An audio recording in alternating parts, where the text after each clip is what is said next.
Now this 21st chapter begins now to parallel with Matthew chapter 24.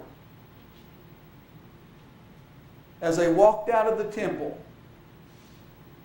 they begin to show Jesus the beautiful temple. They were proud of the temple that was there. Everybody in Jerusalem, this was what everything centered around, was the temple. And as they began to walk out of the temple, they said, Jesus, look at this magnificent temple that stands here today.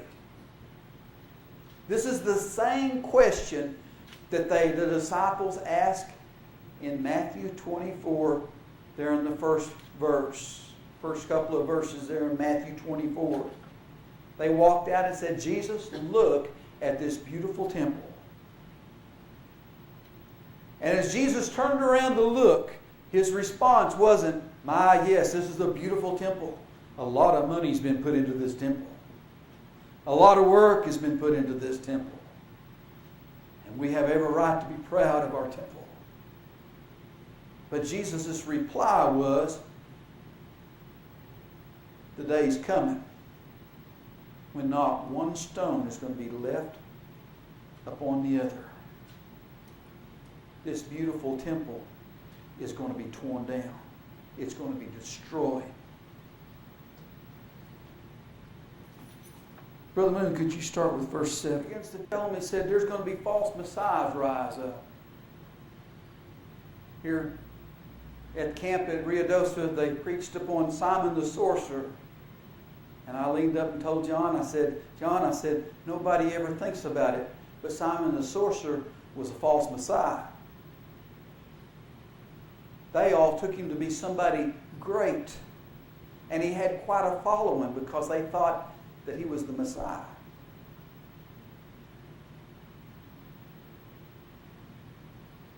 Jesus warned them that don't follow after false messiahs. There's going to be others that rise up after me that's going to say that I am he.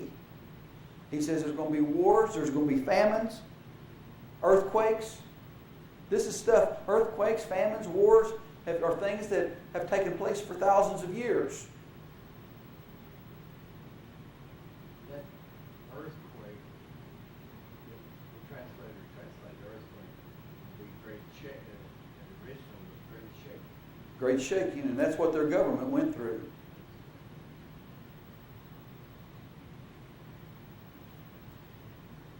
Was he talking about something that was going to happen soon, or was he talking about something that we'd see in our future? Sister Moon, would you start reading with verse 12, because there we get the answer right there. Jesus told them, said they're going to cast you in prison. They're going to hate you.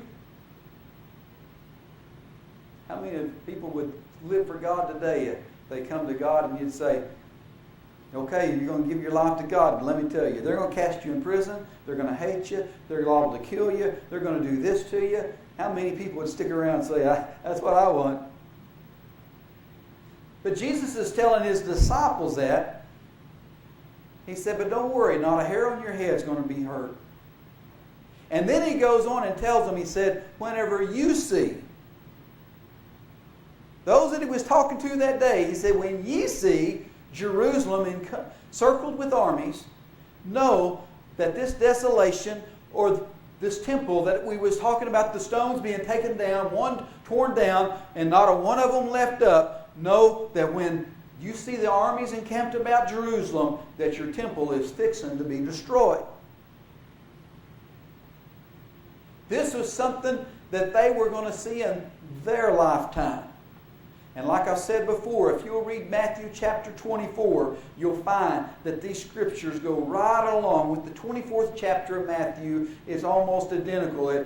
Just a different writer has said it just a little bit different, but the same story is the line is coming along. They see the temple, and Jesus said that whenever you see the armies encamped about, know that your redemption is nigh.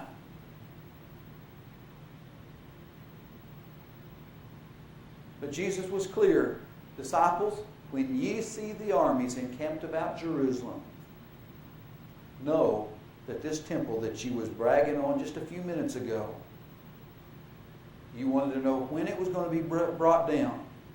I'm telling you, in the very near future, I'm going to destroy it. How? By armies encircling Jerusalem. And I'm going to use the armies of another nation to come in and destroy Jerusalem one more time, just as I've done in the past.